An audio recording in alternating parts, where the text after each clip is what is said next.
Good morning, and welcome back to Morning Strategy, where we slow down, think clearly, and lead intentionally. Grab your coffee, settle in, and take these next few minutes for yourself. This is your daily moment to pause, plan, and focus on what truly matters.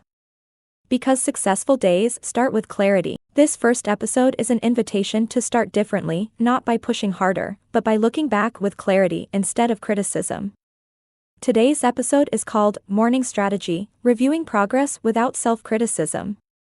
Because for many women in leadership, reflection doesn't sound like insight, it sounds like an internal performance review we never pass.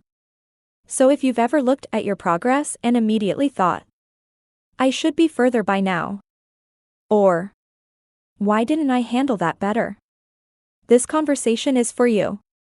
Let's talk about how to review your progress like a strategic leader, not your own harshest critic. Here's something we don't say out loud enough. Women are often taught to evaluate themselves through standards, not context. We ask, did I do enough? Did I miss something? Could I have been better? Instead of, what was I navigating? What constraints existed? What did I actually move forward? Self-criticism feels productive, but it rarely is. It doesn't create clarity, it creates hesitation. And when reflection turns into judgment, we stop wanting to reflect at all. Let's separate two things. Personal judgment sounds like, I failed. I dropped the ball. I'm not cut out for this. Strategic review sounds like, what worked? What didn't, and why? What information did this give me? Leaders don't grow by being harder on themselves. They grow by being more accurate. Accuracy requires honesty and compassion. Morning Strategy gives you the space to do that, before emotions take over the narrative. Here's a simple way to review progress without spiraling into self-criticism. You can use this weekly, or even daily. Keycap 1. Name the facts, not the feelings. Start with what is objectively true. What happened? What decisions were made? What moved forward? Facts ground you. Feelings can come later. Keycap 2. Identify what you learned. Every outcome, especially the messy ones, contains data. Ask, what did this reveal about my systems? About my boundaries? About my assumptions? Learning turns reflection into leadership intelligence. Keycap 3. Acknowledge effort and complexity. This step is often skipped, and it matters. What made this harder than it looked? What were you carrying alongside this goal? Context is not an excuse. It's information.